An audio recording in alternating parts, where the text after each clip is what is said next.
Well, good morning. It's Steve Sisler, behavioral analyst, and we're going to do a little discussion here live on Facebook on workplace motivation. So let me cue it up. So workplace motivation. I was corresponding with a client in Canada this morning, and they use our analysis for hiring purposes. Hey, Jair, good to see you, buddy. And that's quick, man. I just got on here and boom, there you are. Corresponding with a client in Canada, and I was talking to them about behavior, motivation, things like this, because one of their prospective hires, candidates, took the behavioral assessment, and they were wondering where it was. And so I went into the dashboard, and I could see that there's two assessments they need to take. They need to take the behavioral, and they need to take the motivational. And for whatever reason, they accessed one of them, finished it, but it didn't give them any results because they didn't finish both of them. And so when I corresponded with the client, I told them that you can't do one without the other.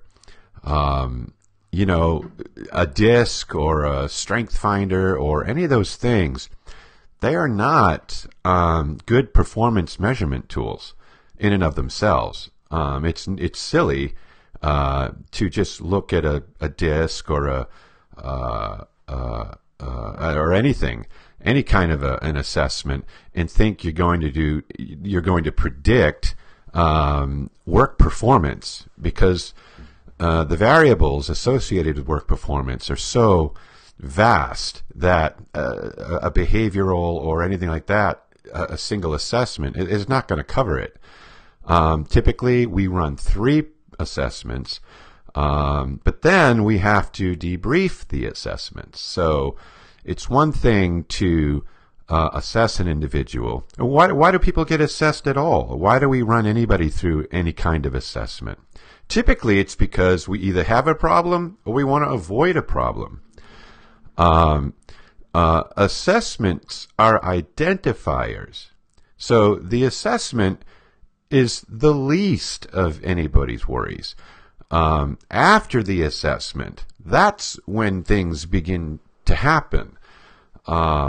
Because the variables involved in human behavior are the environment they're working in, the brain type that they have, who they're working with, who they're working for, and what they're doing.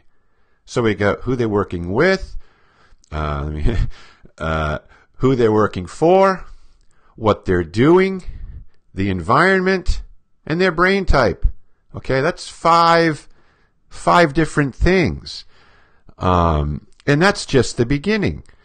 Because you got the brain types of the people, and you've got all kinds of variables in the work environment.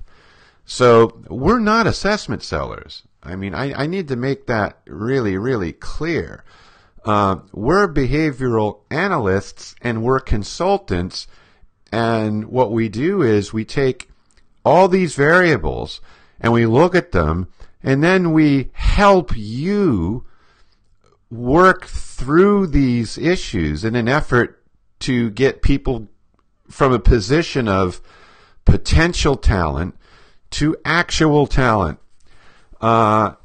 Everybody's potentially talented with something, right? Everybody has potential talent, but did you know that less than 25% of people working are living or out their actual talent?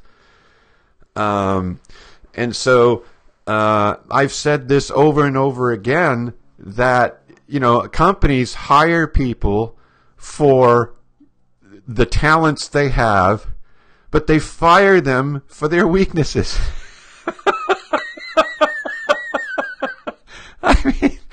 I mean, why don't you hire them for their talent and keep them for their talent? You can't make this stuff up. I mean, I had a company that hired somebody for a specific talent, which was connectability. And then they were going to fire them because they were forgetful. And so, okay. You know, I mean, so, when I stopped them from doing that, the individual within less than 2 months went on to make one of the biggest sales they've ever had. So you got to think, people. Oh gosh. All right. I'm going to do a screen share here and show you a graphic. Let me get rid of this workplace motivation thing. So, here's something that we're looking at.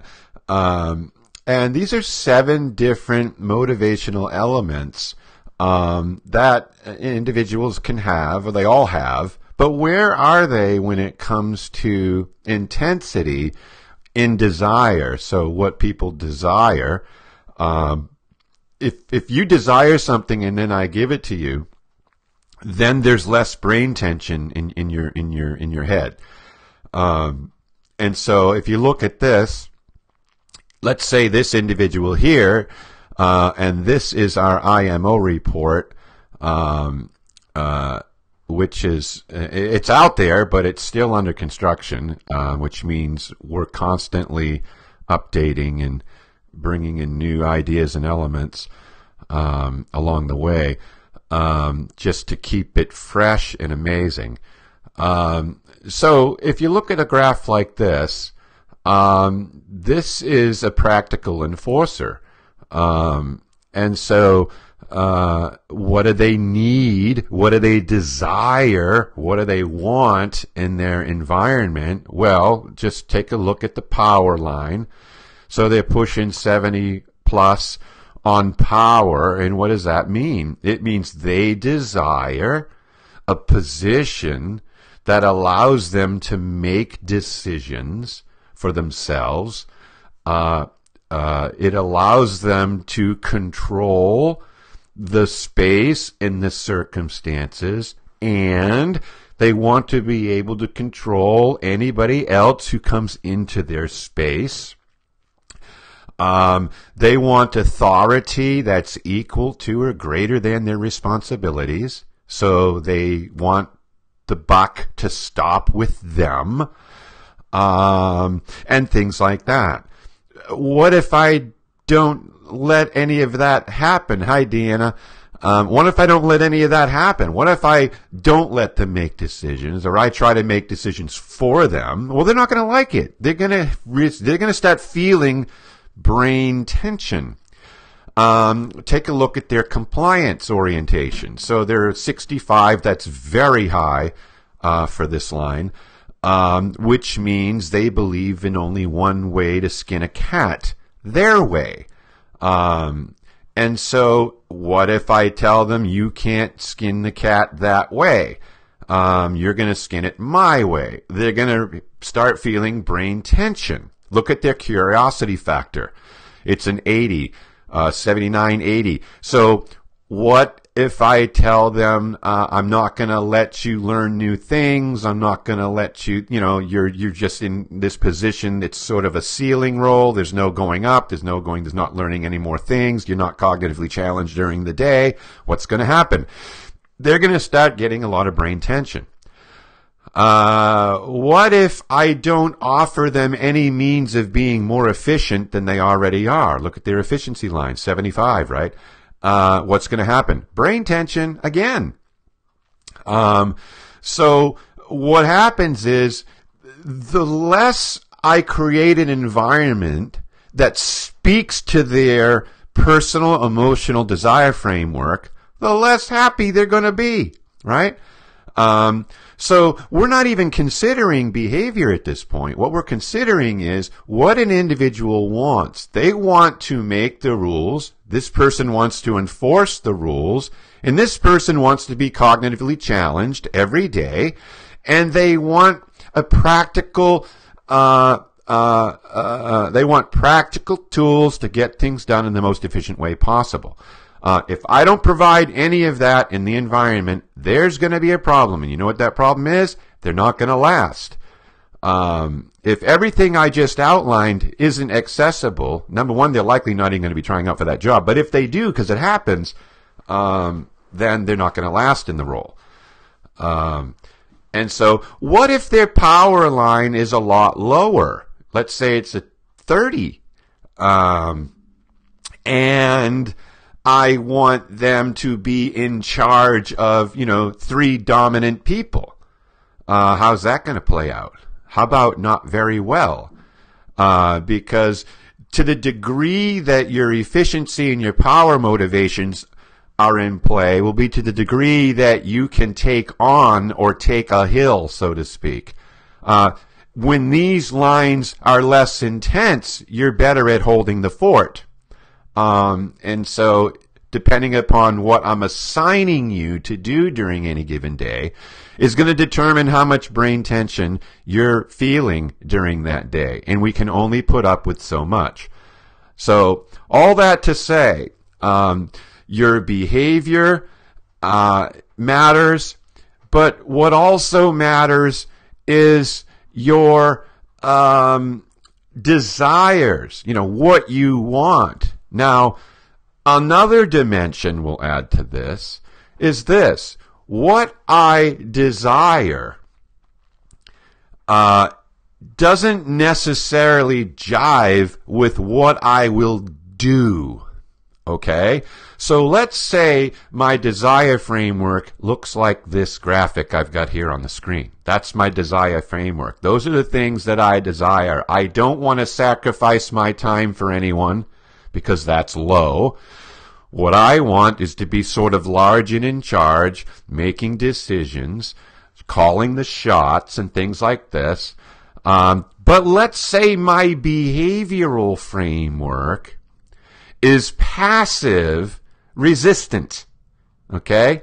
I have a passive resistant brain sense when it comes to emotions, which means the available emotions for decision making in the world are only patience and fear, but not anger and optimism. So if I have a patience and fear oriented brain type, which means I'm more passive resistive, and yet I want the power and the authority, then what does that create in a person? You ready? Passive aggressive. Okay, so I'm aggressive in what I desire, which is what you're looking at on my screen here, but I'm passive in my behavior. Now, out of the two, whether it be behavioral or a motivational element in your brain, which one rules? Okay? Behavior rules. What you desire doesn't rule. What you do rules. Okay? Well, Steve, explain that further. I will. Let's say I want a raise. Okay? I want a raise. But I have a passive emotional framework. Hey, Daryl. I have a passive emotional framework, and I have a little more aggressive desire. Okay, so I desire more efficiency. That's typically translates into more money, and things of this sort. What am I going to do? Am I going to ask for that raise? Am I going to boldly, remind them of the raise they promised me? If I'm not a dominant style, and I'm a logical stepwise thinker with passive resistive notions in my brain, what am I going to do? You know what I'm going to do? I'm not going to say anything to them, those that are responsible for giving me the raise, but I'm likely going to talk to other people in the organization, say, hey, did you get your raise? I didn't get mine.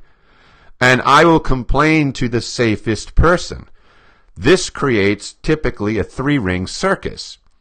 And so gossip always comes from the passive people types, simply because they can't come in the front door with a shotgun, so they're always sneaking around through the back window with a jackknife.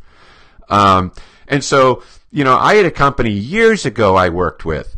We're going back 14 years or so. And it was a company owned by a gentleman whose father had started the company, and the father had either passed or was not functioning well, but was out of the business. And his sister also worked at the company, but he was the president of the company, CEO. And he decided he wanted to fire his sister, simply because I don't even actually remember the full reason for this. But they laid out for me a strategy of how he was going to fire his sister. And I stopped him in his tracks and I said, dude, that's not going to work. I'll tell you that right now. Just looking at your sister's brain type. And he's like, well, what do you mean? I said, well, I know she appears that she's, gonna, put up with whatever it is you're planning on doing here. But don't be fooled by that. I said, she's got a giant jackknife. That was my exact words. And he basically completely dismissed my notion because, I've known my sister for 45 years or whatever it's been, blah, blah, blah, right? I said, okay, go for it. Well, guess what? 4 months later, 3 months later, I got a phone call. You know why? Because his sister was suing the pants off him and the company. And I had to walk through all that with them. And I remember them shaking their heads saying, should have listened. I said, I tried to tell you. So the point I'm making is, it's a combination of what we desire and what we do that creates an outcome. It's also a combination of the environment and the people in the environment and our role within that environment and all these different factors that are going to translate into you being very successful in your work. Do you know companies let people go? That if they did something different in the environment, the success in the person they're letting go would likely double. And it's not them, it's them plus that particular environment. And that's the problem.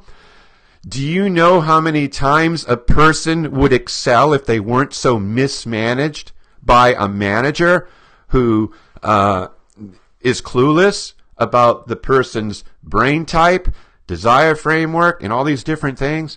I mean, so many things go wrong that shouldn't. So many people are fired or let go or laid off that could be successful if just a couple things were tweaked in another place other than their own head in that work world. So I just want to encourage those of you listening here, when you understand what you want and you understand how you do, and those two elements are appreciated, respected, and capitalized on in your work, more people would move from potential talent to actual talent. And our goal here at the Behavioral Resource Group is to get people in positions of actuality where they're actually talented instead of just hoping it works out. And so oftentimes it happens, but it's by accident. It's certainly not purposeful. And you've got all these different programs that people do, and coaching and consulting and workshops and team games and all this stuff. And the whole time they're doing it, they're missing everything. I had a company spend $89,000 and then didn't listen to a word I said until a lot later, after it cost them about $700,000.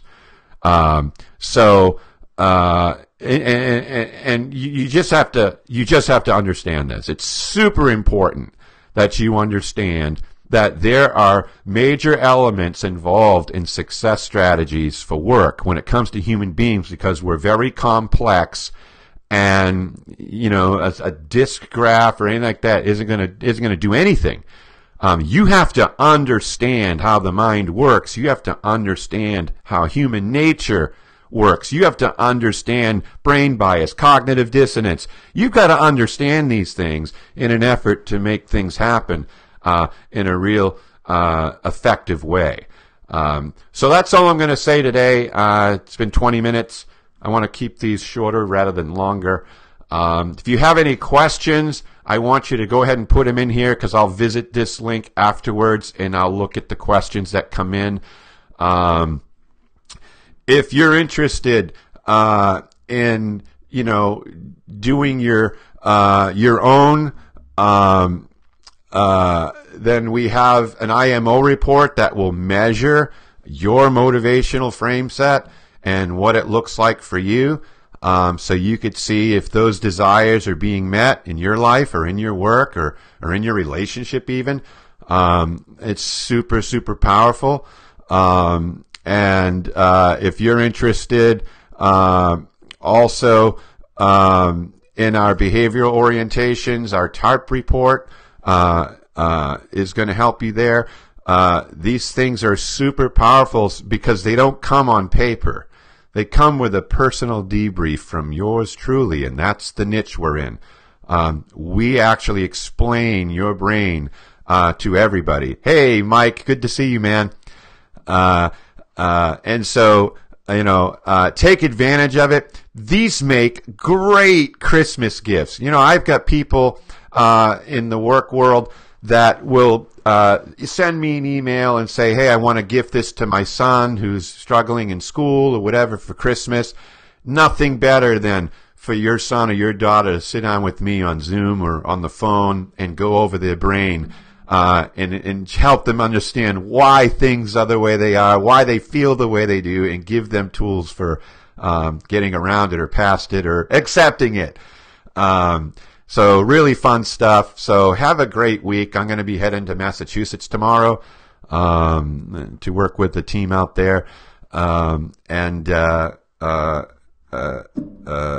hope to see you soon. So we'll probably do one of these beginning of next week again and catch up with you. So have a great day. Thanks for tuning in, and take care of yourself.